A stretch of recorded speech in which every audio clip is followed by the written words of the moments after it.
Hello, folks. Welcome to Outdoors with Bud. I'm your host, Bud Fields. You know, we're right in the middle of our Indiana deer hunting season here, and one of the segments that I have worked up, and because a lot of people ask me the size of a white-tailed deer. Yeah, well, I've been around a number of deer hunting camps: Indiana, Michigan, Minnesota, Wisconsin, Pennsylvania, Ohio, Illinois, Kentucky, and I've had guys in camp, and it's a lot of fun to sit around a campfire and drink coffee and listen to the discussions, what kind of deer they're seeing, where they're seeing, how are they acting, what time of the day. And this is all useful information, but it always astounds me, and it's kind of humorous. We have one guy in our hunting group, but he's well over 6 foot tall, and just to listen to some of the stories they tell. He, like I say, he's over 6 foot tall, and he stands up and he holds his hand up almost even with the top of his head. Now here he is, 6'3". He's seen a buck, thought it was a 12-pointer, and it was standing that tall. Well, you got to take it with a grain of salt. I mean, it's a acceptable thing that a lot of hunters and a lot of fishermen gets confused when they go to illustrating the size of the bass that they catch or the deer that they see. And the people say, well, how tall is a deer? The average white-tailed deer around our place here in Indiana, around the Midwest, the average white-tailed deer, now this is a mature deer, is the yearlings and the fawns will be smaller, but the average white-tailed deer around Indiana that you're going to see on a daily basis, they will average between 36 to 40 inches tall at the top of the shoulder. Now, when these guys are holding their hands up, head high, shoulder high, they would be much better if they were standing up holding about waist high, because that is your average height. Now, if you're hunting mule deer or black-tailed deer out west in Colorado, Wyoming, Utah, places like that, they've got the mule deer and the black-tailed deer, and they're normally a larger deer. So that if you're going out there, you're going to have to find out a little bit more information about it. Also, they want to know how long is a deer. From the tip of its toes, if its tail, instead of flopping down, is stretched straight out. From the tip of the nose to the tip of the extended tail, straight out, will be anywhere between 60 to 70, 72 inches long. Now that's a lot smaller than what a lot of people think. But a white-tailed deer is not near as tall as what you believe, or some people have a tendency to tell you. Now, another thing about a white-tailed deer, they're very nocturnal. They're more active, not so much in the daylight. They go out and they feed into the fields and places like that when it's dark, because they feel safer out there. They're not being seen. They can see in the dark, you and I cannot. You may see them as you're driving down the road with your headlights on in your vehicle. When you turn the corner and you see a cornfield or a bean field, you might see deer out there then. The deer are basically browsers. Now, around our area, the white-tailed deer, they love to feed on agriculture crops. I mean, they like corn, they like beans, they like alfalfa, carrots, turnips, all kind of things that the farmers get. Then when they take the corn out and the beans out, there's some of the silage left on the fields. They love to come out and feed on that.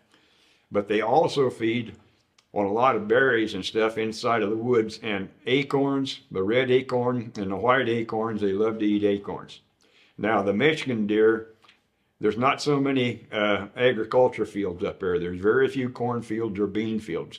Most of the deer up there, they're browse deer, they're swamp deer. They feed on the acorns that's available, on some of the different berries that's in the woods. They even eat some of the bushes and ferns up there. I've seen them in December and January during the very late archery season that we hunted up there. They actually eat the bark off of the side of the tree.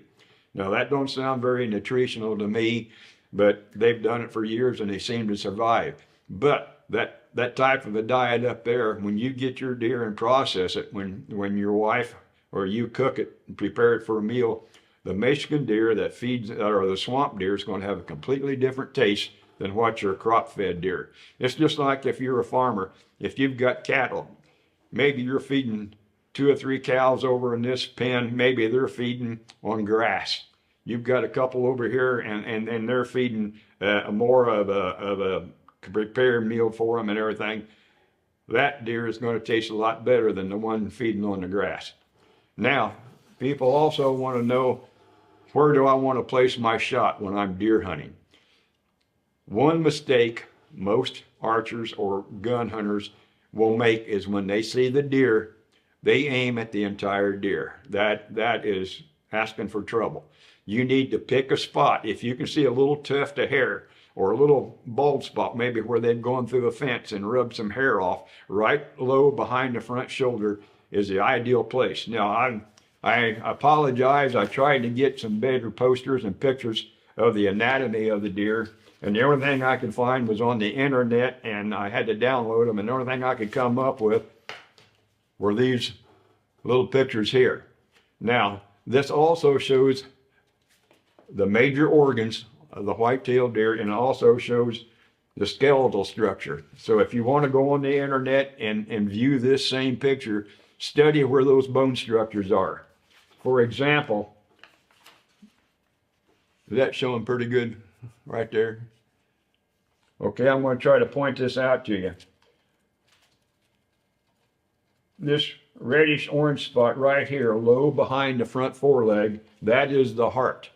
This is approximately the size of a softball. So it's a small target. Now, right above the heart area is the lungs. This is the sweet spot. Most everybody will aim low for the heart area, and if they shoot high, they're going to hit the lung area, and that's going to be a fatal hit on the deer.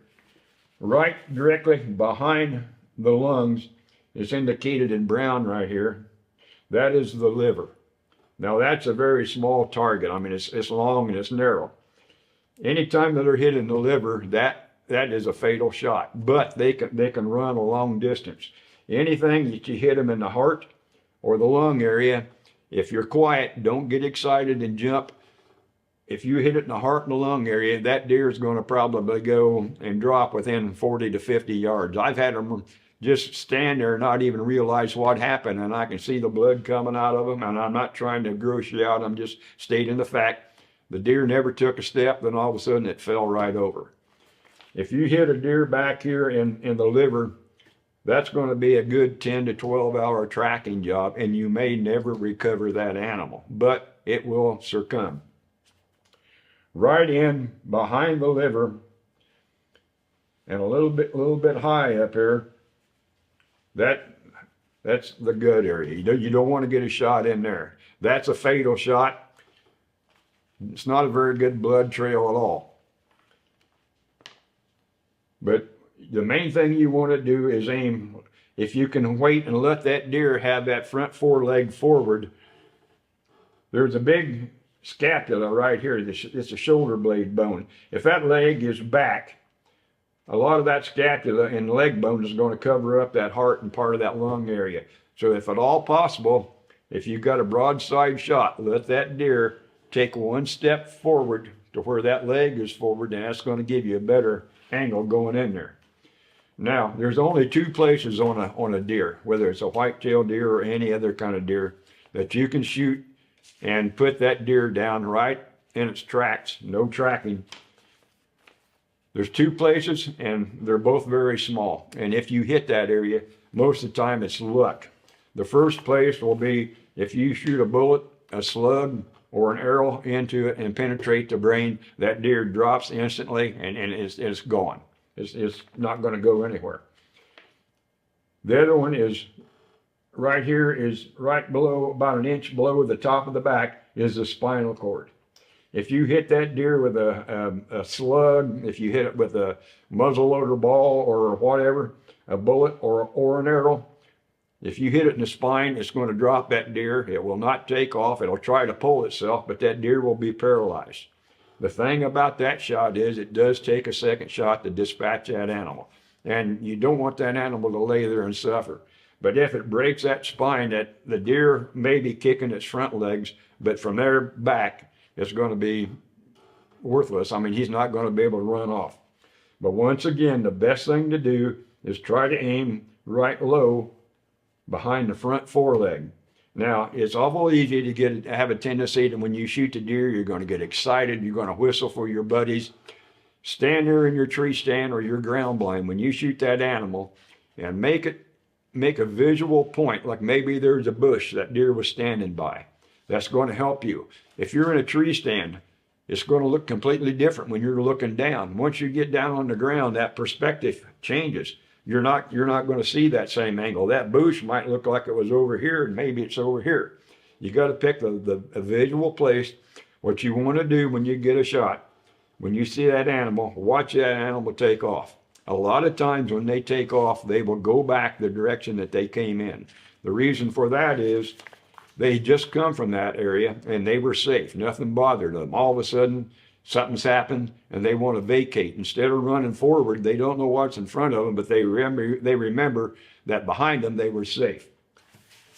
And over here in this corner, it shows an elevated place, like if you're hunting in a tree stand or an elevated platform.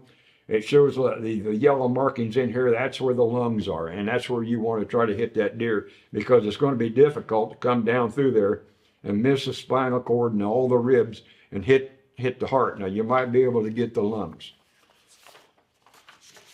Now, everybody wants to know, how can you identify a white-tailed deer by its tracks?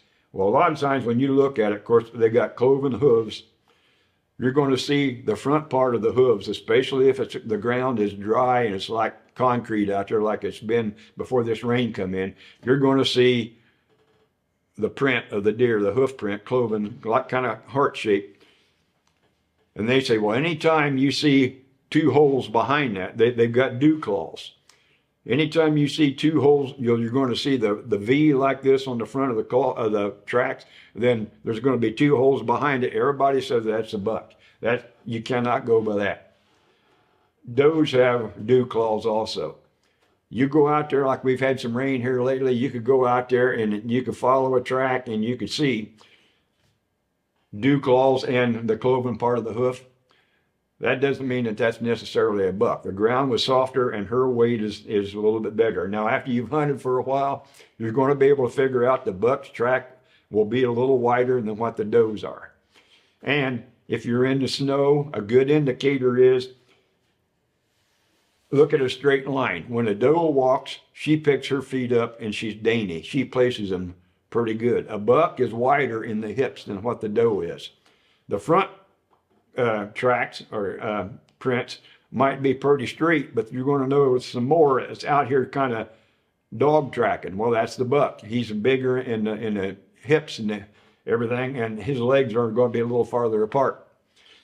And a lot of times that buck, he will meander. He'll meander around, and the best way to tell if it's a buck or a doe track is when the deer's still standing in those tracks. But that don't happen too much. But once again, white-tailed deer can be a lot of fun. It can be very frustrating, but just remember, if you're thinking about how tall a deer is, they're from the ground to the top of the shoulder of a mature deer is between 36, say 40 inches high.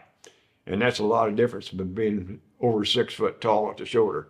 I've overshot a lot of them. Now I tell everybody that deer was shorter than I thought it was. But I hope that information is going to help you out on the white-tailed deer. Remember, pick a spot, practice with your equipment.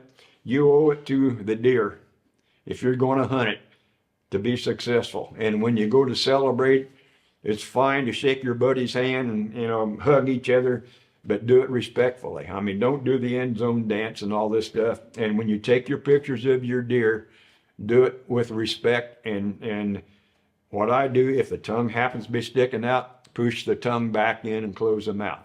I don't like to see pictures of the deer bloodied. I've had people send me pictures when I was writing for the newspaper.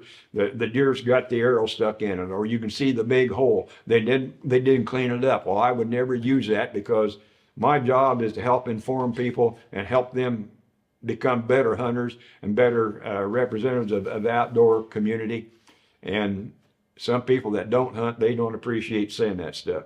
So, hey, I want to wish you guys good luck. Thanks for coming in today, and I'll look forward to talking to you in some more segments of Outdoors with Bud. Good luck and God bless you.